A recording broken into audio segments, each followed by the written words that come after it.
హృదయపూర్వక వందనాలు తెలియపరుస్తున్నాను. మనం ఆలస్యం చేయకుండా వాక్యంలోకి వెళ్ళే ప్రయత్నం అయితే మనం చేద్దామండి. ఈరోజు కొద్దిగా ఎక్కువ రెఫరెన్స్ ఉండొచ్చు కాబట్టి చదివే వాళ్ళు ఎవరైనా ఉంటే చెప్పినప్పుడు స్పందించి చదవడము చదివి వినిపిస్తారని నేను ఆశిస్తున్నాను. ఈరోజు దేని గురించి మనము తెలుసుకోబోతున్నాము అంటే క్రీస్తు శాస్త్రం. వినే ఉంటారు అనుకుంటా నేను. క్రీస్తు శాస్త్రం అంటే యేసుక్రీస్తు ఆయన మనిష లేదా యేసుక్రీస్తు వారు మధ్యవర్తిన లేదా యేసుక్రీస్తు వారు ప్రవక్తన లేదా యేసుక్రీస్తు వారు యాజకుడా లేదా యేసుక్రీస్తు వారు దేవుడా? ఈ 5 విషయాలను మనం ధ్యానిస్తే ఇది క్రీస్తు శాస్త్రం.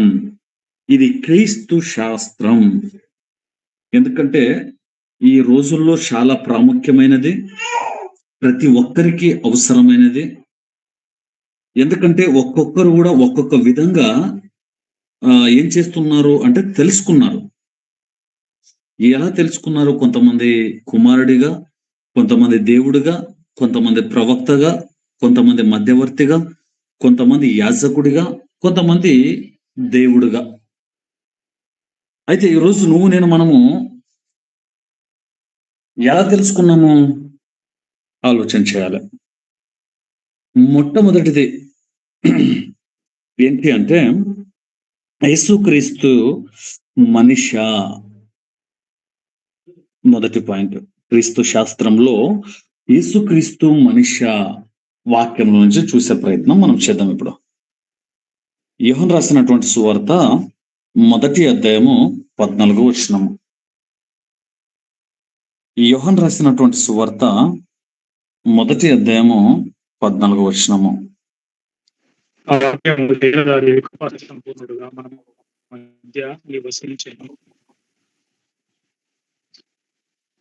థ్యాంక్ యూ అన్న. చాలు.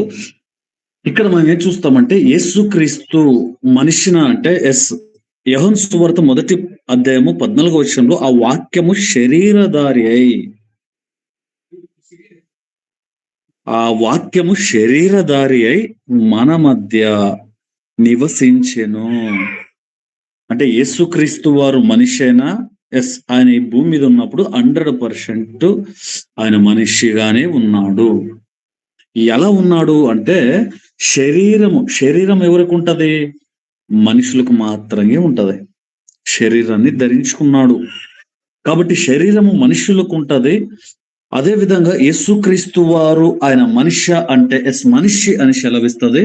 మరి ఇంకా వచనం ఏమైనా చూసే ప్రయత్నం చేద్దాము. కొత్త నిబంధన గ్రంథంలో నుంచి ఫిలిప్పీలకు రాసినటువంటి పత్రిక 2వ అధ్యాయము 7వ వచనము. ఫిలిప్పీలకు రాసినటువంటి పత్రిక 2వ అధ్యాయము 7వ వచనం. మనుషుల పోలికగా పుట్టి దాసుని స్వరూపమును ధరించుకొని తన్ను తాను రిక్తునిగా చేసుకొనెను. ఓకే, చాలా థ్యాంక్ యూ సిస్టర్. ఇక్కడ మనం చూస్తాము మనుషుల పోలికగా పుట్టి. అక్కడ మనం ఏం చూసాము అంటే శరీరధారిగా ఉన్నాడు అని చూసాము. ఇక్కడ ఏం చూస్తున్నాము అంటే మనుషుల పోలికగా పుట్టి దాసుని స్వరూపము ధరించుకొని అనే విషయాన్ని మనం చూస్తాం. మళ్ళా ఇంకొక పాయింట్ చూసే ప్రయత్నం చేద్దాం. హెబ్రీయులకు రాసినటువంటి పత్రిక 4వ అధ్యాయము 15వ వచనంలో. హెబ్రీయులకు రాసినటువంటి పత్రిక, మన ప్రధాన యాజకుడు మన బలహీనతల యందు మనతో సహానుభావము లేనివాడు కాడు గాని సమస్త విషయములోను మన వలనే శోధింపబడినను ఆయన పాపం లేనివాడుగా ఉండెను. Okay, thank you sister. ఇక్కడ కూడా ఏం చూస్తున్నాము మనం అంటే మన ప్రధాన యాజకుడు మన బలహీనతల యందు మనతో సహానుభావము వాడు కాడు గాని సమస్త విషయంలోనూ మన వలె శోధింపబడినను. అంటే యేసుక్రీస్తు శోధించబడ్డా? ఆయన కూడా శోధించబడ్డాడు. ఎందుకని ఆయన శోధించబడ్డాడు? మానవునిగా అంటే ఈరోజు మనము వేటి ద్వారా శోధించబడుతున్నాము? దేని ద్వారా నేను శోధించబడుతున్నాను అది నాకు తెలుసు. నేను ఈ రోజు దేని ద్వారా శోధించబడుతున్నాను?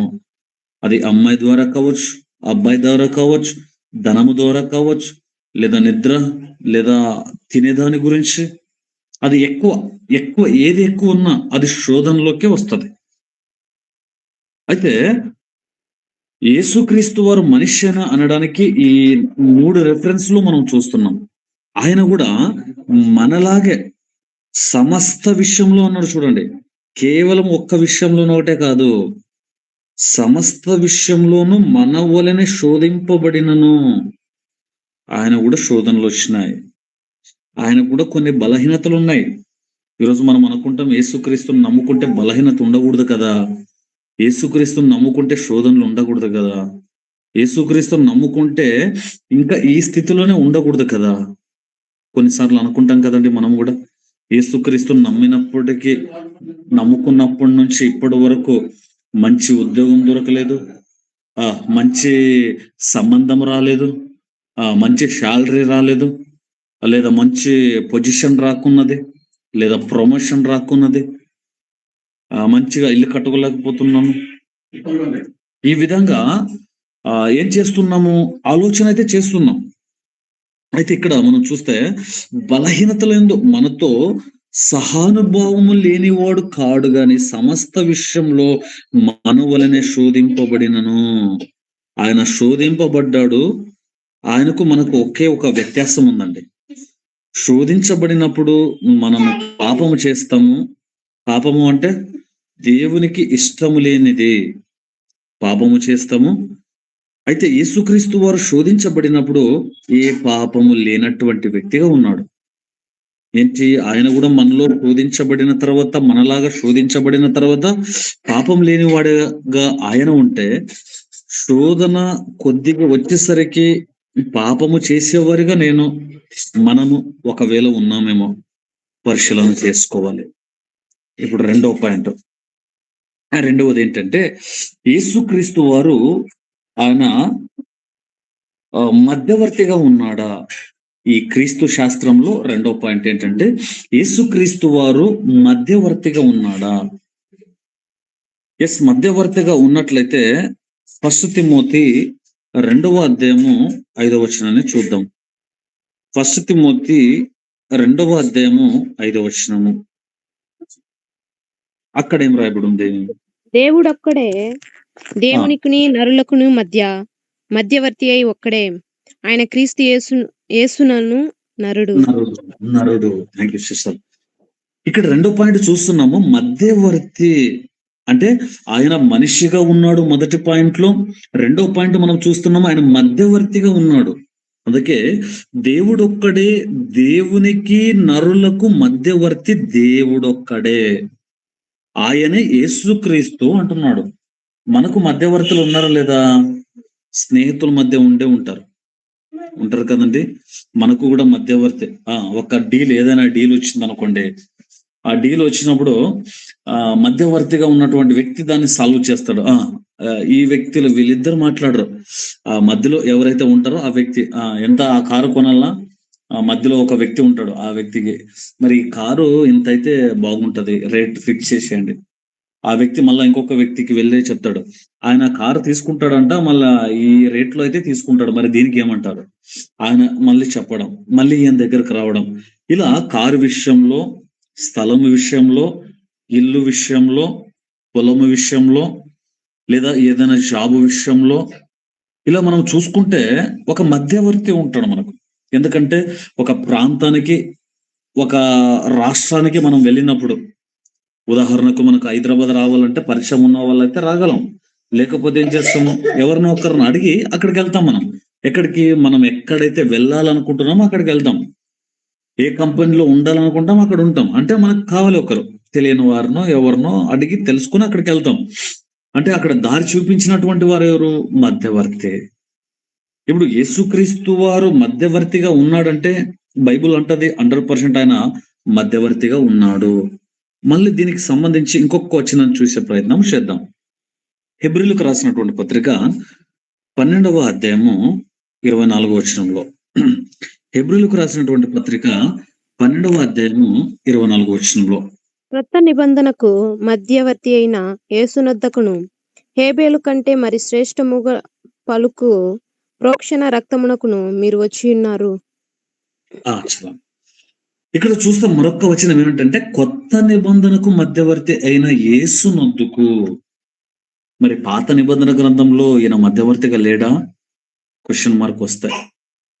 పాత నిబంధనలోనూ ప్రవక్తలు ఉన్నారు, కొన్నిసార్లు దేవుని వాక్యం ఉంది, కొన్నిసార్లు పరిశుద్ధాత్ముడు ఉన్నాడు, కొన్నిసార్లు దేవదూతలు ఉన్నారు, కొన్నిసార్లు యేసుక్రీస్తు వారు కూడా ఉన్నారు.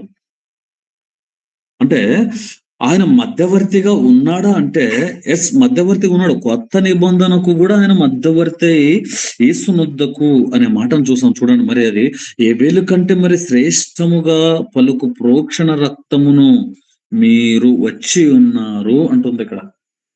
అంటే ఆయన రెండో పాయింట్ ఏంటంటే యేసుక్రీస్తు వారు మధ్యవర్తిన అంటే ఎస్, ఆయన మధ్యవర్తిగా ఉన్నాడు.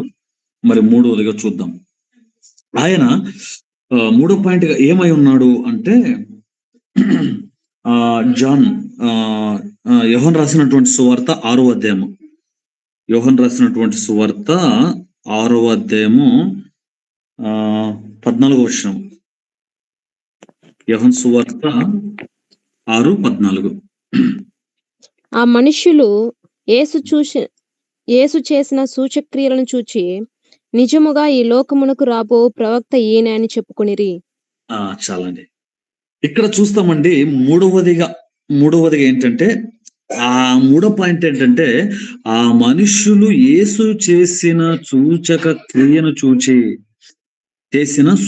క్రియను చూచి నిజంగా ఈ లోకమునకు రాబో ప్రవక్త ఈయనే. కొంతమంది అంటూ ఉంటారు కదండి, ముస్లిం సహోదరులు అంటూ ఉంటారు, యేసుక్రీస్తు వారు దేవుడు కాదు కానీ ఆయన ప్రవక్త అండి, మేము నమ్ముతామండి అంటారు. చూడండి, ఆయన ప్రవక్త మేము నమ్ముతామండి అంటారు. నా స్నేహితుల్లో కూడా కొంతమంది నమ్మారు. నమ్మినప్పటికీ కూడా ఆయన ప్రవక్తగా నేను నమ్ముతా, బిలీవ్ చేస్తామంటారు కొంతమంది. ఎస్, ఆయన ప్రవక్తగా ఉన్నాడంటే ఎస్, ప్రవక్తగా కూడా ఉన్నాడు. ఆయన ప్రవచనాలు ఏమైనా చేశాడంటే చేశాడు. ఆయన ప్రవచనాలు చేశాడు, ప్రవక్తగా ఉన్నాడు, మధ్యవర్తిగా ఉన్నాడు, మనిషిగా ఉన్నాడు. మరొక వచనం చూద్దాం. లూకా రాసినటువంటి సువార్త 24వ అధ్యాయము 19వ వచనము. లూకా రాసినటువంటి సువార్త 24వ అధ్యాయము 19వ వచనము. ఆయన అవి ఏవని వారిని అడిగినప్పుడు వారు నజరేయుడైన యేసును గూర్చిన సంగతులే. ఆయన దేవుని ఎదుటను ప్రజలందరి ఎదుటను క్రియలోను వాక్యములోను శక్తిగల ప్రవక్త అయి ఉండెను. చాలు. ఇక్కడ చూస్తామండి, ఆయన ప్రవక్తగా ఉన్నాడంటే ఎస్, యాక్సెప్ట్ చేయాల్సిందే. ఆయన అవి ఏవని వారిని అడిగినప్పుడు వారు నజరేయుడైన యేసును గూర్చిన సంగతులే. ఆయన దేవుని ఎదుటను ప్రజల అందరి ఎదుటను క్రియల్లోను వాక్యములోను శక్తిగల ప్రవక్త అయి ఉన్నాడు. మళ్ళా అంటే మొదటిగా ఏమై ఉన్నాడంట? ఆయన మనిషిగా ఉన్నాడు, రెండవదిగా మధ్యవర్తిగా ఉన్నాడు, మూడవదిగా ప్రవక్తగా ఉన్నాడు. ఇప్పుడు నాలుగవదిగా ఏమై ఉన్నాడో చూద్దాం. హెబ్రీయులకు రాసినటువంటి పత్రిక 4వ అధ్యాయము 14వ వచనంలో చూద్దామండి. హెబ్రీయులకు రాసినటువంటి పత్రిక 4వ అధ్యాయము 14వ వచనము. ఆకాశ మండలము గుండా వెళ్ళిన దేవుని కుమారుడైన యేసు అను గొప్ప ప్రధాన యాజకుడు మనకున్నాడు గనుక మనము ఒప్పుకున్న దానిని గట్టిగా చేపట్టుదము. ఎస్, మనకెవరున్నారంట? ప్రధాన యాజకుడు ఉన్నాడు. ఇది 5వ పాయింట్ గా మనం ఏం చూస్తున్నాము అంటే ప్రధాన యాజకుడిగా యేసుక్రీస్తు వారు ఉన్నారా అంటే ఎస్, యాజకుడిగా ఉన్నాడు. యాజకుడిగా ఉండడం అంటే అర్థము దేవుని పని చేసేవాడిగా ఉన్నాడు. మరి ఆయన దేవుని పని చేసే వ్యక్తిగా ఉన్నాడు. అదే హెబ్రీయులకు రాసినటువంటి పత్రిక 9వ అధ్యాయం 11, 12 వచనాల్లో. హెబ్రీయులకు రాసినటువంటి పత్రిక 9వ అధ్యాయము 11, 12 వచనంలో. అయితే క్రీస్తు రాబోచున్న మేలుల విషయమై ప్రధాన యాజకుడుగా వచ్చి తానే నిత్యమైన విమోచన సంపాదించే హస్తకృతము కానిది అనగా ఈ సృష్టి సంబంధము కానిదియు మరి ఘనమైనదియు సంపూర్ణమైనదియునైన గుడారము ద్వారా మేకల యొక్కయు కోడెల యొక్కయు రక్తముతో కాక తన స్వర రక్తముతో ఒక్కసారే పరిశుద్ధ స్థలంలో ప్రవేశించెను. చాలండి. మరి యేసుక్రీస్తు వారు యాజకుడుగా ఉన్నాడంటే ఉన్నాడు అనడానికి ఇప్పుడు మీకు రెఫరెన్స్ చూపించాను. అంటే ఆయన మొదటిగా మనిషిగా ఉన్నాడు, రెండవదిగా మధ్యవర్తిగా ఉన్నాడు, మూడవదిగా ప్రవక్తగా ఉన్నాడు, నాలుగవదిగా ఆయన యాజకుడుగా ఉన్నాడు. ఈరోజు దేవుడు నీకు నాకు అప్పగింపబడినటువంటిది అదే. దేవుని పనిని మనం చేయాలి. దేవుని పని చేసే దాంట్లో నిర్లక్ష్యం ఉండకూడదు. ఏ పనిలోనైనా ఒకవేళ మనం నిర్లక్ష్యము చేయొచ్చు, కానీ దేవుని పనికొచ్చేసరికి మనము నిర్లక్ష్యము చేయకూడదు. అది యేసుక్రీస్తు వారు యాజకుడిగా ఉన్నటువంటి సమయంలో ఆయన తెలియపరిచినటువంటి ఒక సంఘటన. అందుకే ఐదవదిగా చూసి మనం ముగించుకునే ప్రయత్నం చేద్దాము. ఆ తర్వాత యేసుక్రీస్తు వారు ఏమై ఉన్నాడంట? యోహాను రాసినటువంటి సువార్త 1వ అధ్యాయము 1వ వచనము. యోహాను రాసినటువంటి సువార్త 1వ అధ్యాయము 1వ వచనము. ఆదియందు వాక్యముండెను, వాక్యము దేవుని యొక్క ఉండెను, వాక్యము దేవుడై ఉండెను. చాలండి. ఐదవదిగా మనం చూస్తామండి, యేసుక్రీస్తు వారు మొదటికి ఏమై ఉన్నాడంట? మనిషిగా ఉన్నాడు, మధ్యవర్తిగా ఉన్నాడు, ప్రవక్తగా ఉన్నాడు, యాజకుడిగా ఉన్నాడు, ఐదవదిగా ఆయన దేవుడుగా ఉన్నాడు. ఇది మనము లోకానికి తెలియపరచాలి, లోకానికి చెప్పాలి. అంటే ఎలా అంటే ఇక్కడ చూడండి, ఆదియందు వాక్యముండెను, వాక్యము దేవుని యొద్ద ఉండెను, వాక్యము దేవుడై ఉండెను. వాక్యము దేవుడై ఉండెను మనకు తెలిసినటువంటి విషయమే. దీనికి ఒక సింపుల్ గా అర్థం అవడానికి ఒక కథను మనం చూసుకునే ప్రయత్నం చేద్దాం. చెప్పానో లేదో నాకు తెలియదు, కానీ మరొకసారి గుర్తు చేస్తా. ఒక 5 మంది గుడ్డివారు ఉన్నారంట. 5 మంది గుడ్డివారు ఉంటే ఒక చోటుకి వెళ్ళినప్పుడు ఎవరు వెళ్ళారు? ఈ గుడ్డి వారిని తీసుకువెళ్ళారు. ఒక వ్యక్తి 5 మందిని తీసుకువెళ్ళి ఒక పెద్దదిగా ఉన్నటువంటి ఏనుగు దగ్గర నిలబెట్టారు అన్నమాట. ఆ ఏనుగు దగ్గర నిలబెట్టిన తర్వాత మీరు దాన్ని తాకండి, ఏనుగును ఒకసారి తాకండి అన్నారు. ఒకడు వెళ్ళాడంట, తాకాడంట. ఏనుగును తాకితే, ఏనుగు అనేది ఆ విషయము వాళ్ళకి తెలియదు, కానీ తాకినప్పుడు కాలును పట్టుకున్నాడంట. ఆ ఏనుగు ఆ కాలు పట్టుకున్నప్పుడు ఆ వ్యక్తి అన్నాడంట, అరే ఇది ఏనుగు కాదురా, ఇది స్తంభమురా అన్నాడంట. అంటే ఏనుగును పట్టుకొని కాలును పట్టుకున్నాడు కాబట్టి అది పొడుగ్గా ఉంటది, ఇది ఏనుగు కాదు కానీ స్తంభము అన్నాడంట. సరే రెండోవాడు నువ్వు వెళ్ళరా అన్నాడంట. వాడు వెళ్ళాడంట. రెండోవాడు వెళ్ళిన తర్వాత ఏనుగు తోక ఉంటది కదండి, ఆ తోకను పట్టుకున్నాడు. తోకను పట్టుకున్న తర్వాత ఇదేంది తాడులాగా ఉంది అనుకున్నాడు వాడు. అప్పుడు ఏమన్నాడు అంటే, అరే ఇది తాడురా అన్నాడు. వాళ్ళు పట్టుకున్నది దేన్ని? ఏనుగునే పట్టుకున్నారు, కానీ మొదటివాడు కాళ్ళు పట్టుకున్నాడు కాబట్టి స్తంభం అన్నాడు. రెండోవాడు తోకను పట్టుకున్నాడు కాబట్టి ఏమంటున్నాడు? తాడురా అంటున్నాడు. మూడోవాడు వచ్చి దేని పట్టుకున్నాడు అంటే చెవులను పట్టుకున్నాడు, ఏనుగు చెవులు. ఏనుగులు చెవులను పట్టుకున్నా గానీ వాడు అన్నాడంట, అరే ఇది స్తంభము కాదు, తాడు కాదురా, ఇది చాట అన్నాడంట. చాట. అరే చాట అంటున్నాడు ఏంద్రా వీడు. ఇంకొకడు వెళ్ళాడంట. ఇంకొకడు వెళ్ళి తొండెన పట్టుకున్నాడంట. ఆ తొండెన పట్టుకున్నప్పుడు అరే ఇది కాలు కాదు, తర్వాత వచ్చేసి ఇది స్తంభము కాదు, తోక కాదు, తర్వాత వచ్చేసి చాట కూడా కాదురా, ఇది పైపు అన్నాడంట వాడు. అని వాళ్ళు పట్టుకున్నది ఏంది? ఏనుగునే. కానీ వాళ్ళు దాన్ని ఏ విధంగా తీసుకొచ్చారంటే 5 భాగాలుగా తీసుకొచ్చారు. కానీ యేసుక్రీస్తు వారిని కూడా ఎలా బోధిస్తున్నారు అంటే మనుష్యుడిగా బోధిస్తున్నాడు. మొదటిగా చెప్పాముగా, అందుకే ఇది క్రీస్తు శాస్త్రము అంటారు దీన్ని. ఎలా యేసుక్రీస్తును మనిషిగా చూపించవచ్చు, రెండవది ఆయన మధ్యవర్తి అని చూపించవచ్చు, మూడవది ప్రవక్త అని చూపించవచ్చు. 4వది ఆయన యాజకుడు అని చూపించవచ్చు. 5వది ఆయన దేవుడు అని చూపించవచ్చు. అర్థమవడానికి ఉదాహరణ ఇది. రైట్. ఇప్పుడు ఇక్కడ ఏం చూసాము? యోహాను సువార్త 1వ అధ్యాయం 1వ వచనంలో వాక్యము అంటే దేవుడు. కాబట్టి కొంతమంది అంటూ ఉంటారు. కొంతమంది ఏమంటుంటారంటే ఒక్కసారి చూసే ప్రయత్నం చేద్దాము. అదే యోహాను సువార్త 20వ అధ్యాయం 28వ వచనాన్ని ఒకసారి చూద్దామండి. యోహాను సువార్త 20వ అధ్యాయము 28వ వచనము.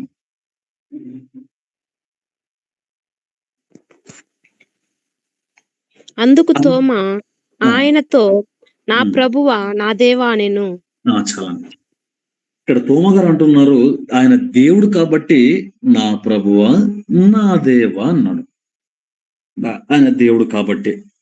దీని గురించి తీతు గారు ఏమంటారో ఒకసారి చూద్దామా? తీతు గారు. తీతు పత్రిక 2వ అధ్యాయము. తీతుకు 2వ అధ్యాయము 28వ వచనం. తీతుకు 2వ అధ్యాయము క్షమించాలి 17వ వచనం. 15 బ్రదర్ ఉండేది. 15 సిస్. 15. 2:15.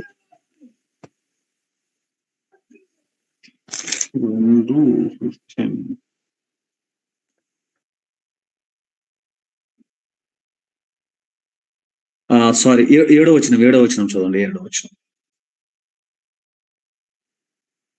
పరపక్షమందుండువాడు మనలను గూర్చి చెడు మాట ఏదియూ చెప్పనేరక సిగ్గుపడినట్లు అన్నిటి యందు నిన్ను నీవే సత్కార్యముల విషయమై మాదిరిగా కనపరుచుకునుము. చాలు. ఇక్కడ మనం చూస్తాము ఆయన వాక్యముగా ఉన్నాడు. తర్వాత వచ్చేసి ఆయన ప్రభువ అని తోమ ఏ విధంగా అయితే చెప్పాడో అదే విధంగా దేవుడుగా ఉన్నాడు. దేవుడుగా ఉన్నటువంటి వ్యక్తి విషయమై మాదిరిగా అంటే మనము మన సత్కార్యము దాంట్లో నుంచి మాదిరిని కనపరచాలి అని ఇక్కడ తెలియపరుస్తున్నాడు. ఇంకా కొంతమంది అంటూ ఉంటారు. ఎవరంటే వాళ్ళ పేర్లు మనకు వద్దు కానీ, ఏమండి యేసుక్రీస్తు వారు సువార్తల్లో ఎక్కడైనా దేవుడని చెప్పుకున్నాడా? పత్రికల్లో మనకొద్దు, పౌలు గారు దాంట్లో మనకొద్దు, వేరే దాంట్లో మనకొద్దు. కానీ సువార్తలో యేసుక్రీస్తు ఎక్కడైనా దేవుడని చెప్పుకున్నాడా? ఒకసారి దాన్ని కూడా మనము చూసే ప్రయత్నం చేద్దాము. యోహాను రాసినటువంటి సువార్త 10వ అధ్యాయం 33వ వచనంలో యేసుక్రీస్తు ఎక్కడైనా దేవుడు అని చెప్పుకున్నాడు అంటే యోహాను సువార్త 10వ అధ్యాయము 33వ వచనము. అందుకు యూదులు, నీవు మనుష్యుడవై ఉండి దేవుడవని చెప్పుకొనుచున్నావు గనుక దేవదూషణ చేసినందుకే నిన్ను రాళ్లతో కొట్టుదును గాని మంచి క్రియ చేసినందుకు కాదని ఆయనతో చెప్పిరి. చూడండి, యేసుక్రీస్తు వారు ఏమంటున్నాడు? అందుకు యూదులు, నువ్వు మనుషుడవై ఉండి దేవుడునని చెప్పుకొనుచున్నావు అంటుంది బైబిల్. అంటే నువ్వు మనిషివే, అయితే దేవుడునని చెప్పుకుంటున్నావు కాబట్టి ఆయన నేనుతో దేవదూషణ చేస్తున్నావు కాబట్టి రాళ్లతో కూడా చంపాలి అని యూదులు చేశారంట. కానీ ఇక్కడ యేసుక్రీస్తు వారు ఏమన్నాడు? దేవుడు. ఇప్పుడు మనము 5వది ఏం చూస్తున్నాము? దేవుడు. యేసుక్రీస్తు వారు దేవుడా? ఎస్, బైబిల్ 100% తెలియపరుస్తుంది ఆయన దేవుడు. ఆయన దేవుడు కాబట్టి తన యొక్క మహిమను తగ్గించుకున్నాడు. దేవుడు కాబట్టి పరలోకాన్ని విడిచాడు. దేవుడు కాబట్టి మన కొరకు ఏ ఒక్కరు కూడా నాశనము కాకూడదు, ఏ ఒక్కరు కూడా పాపంలో చనిపోకూడదు, ఏ ఒక్కరు కూడా నా నుంచి దూరం అవ్వకూడదని ఆలోచన చేసి దేవుడు ఏం చేస్తాడు? రక్షిస్తాడు. ఈ లోకంలో చాలా మంది దేవతలుగా దేవుళ్ళుగా ఉన్నారు కానీ వాళ్ళ గురించి మనకొద్దు. వాళ్ళు ఏం చేశారు అని మనకు చరిత్ర చెబుతుందంటే యుద్ధాలు చేశారు. కానీ దేవుడు యుద్ధాలు చేయడు కానీ రక్షించాలి. ఎప్పుడు అంటే ఇది 2000 సంవత్సరాల క్రితం మనం రక్షించినట్లుగా వాక్యం నుంచి చూస్తామండి. కాబట్టి మనకు సమయం అయిపోతుందేమో. అందుకే ఇక్కడ ఏం చూస్తున్నాము అంటే ఈ క్రీస్తు శాస్త్రము అంశము మీరు రాసి పెట్టుకుంటే మంచిగా ఉంటదేమో. క్రీస్తు శాస్త్రము అంశము. ఇందులో సబ్ పాయింట్ గా మీకు 5 పాయింట్లు చెప్పాను. ఏమేమని చెప్పాను అని అడిగితే మీరు చెప్తారో లేదో నాకు తెలీదు. కానీ మొదటిగా యేసుక్రీస్తు వారు మనిషినా అంటే 100% మనిషి. దానికి సంబంధించి రెఫరెన్స్ ఇచ్చాను. ఆయన మధ్యవర్తి అంటే ఆయన మధ్యవర్తిగా ఉన్నాడు. దానికి సంబంధించి 2 రెఫరెన్స్లే, చాలా ఉన్నాయి కానీ 2 ఇచ్చిన. మెయిన్ రెఫరెన్స్ ఇస్తున్నా మీకు. తర్వాత ఆయన ప్రవక్త అంటే మూడవదిగా ఆయన ప్రవక్త, దానికి సంబంధించి రెఫరెన్స్ ఇచ్చాను. 4వదిగా ఆయన యాజకుడుగా ఉన్నాడంటే ఆయన యాజకుడుగా ఉన్నాడు. దాంట్లో కూడా మీకు రెఫరెన్స్ ఇచ్చా. తర్వాత 5వదిగా ఆయన దేవుడు అంటే యేసుక్రీస్తు వారు ఆయన దేవుడు, ఆయన మానవుడు, మధ్యవర్తి, ప్రవక్త, యాజకుడు, దేవుడు. మరి ఇవన్నీ కూడా ఎవరిలో ఉన్నాయంటే యేసుక్రీస్తు వారిలో ఉన్నాయి. ఎవరు ఎలా చెప్పినప్పటికీ కూడా, ఎలా ప్రకటించినప్పటికీ కూడా, ఎలా వాక్యాన్ని తీసుకొని వెళ్ళినప్పటికీ కూడా మనం ఎలా ఉండాలి? యేసుక్రీస్తు వారి గురించి తెలియపరిచేవారిగా ఉండాలి. ఆయన దేవుడు, మన కొరకు ఈ భూమి మీదకి దిగి వచ్చాడు. ఎవరి కొరకు? ధనవంతుల కొరకు కాదు.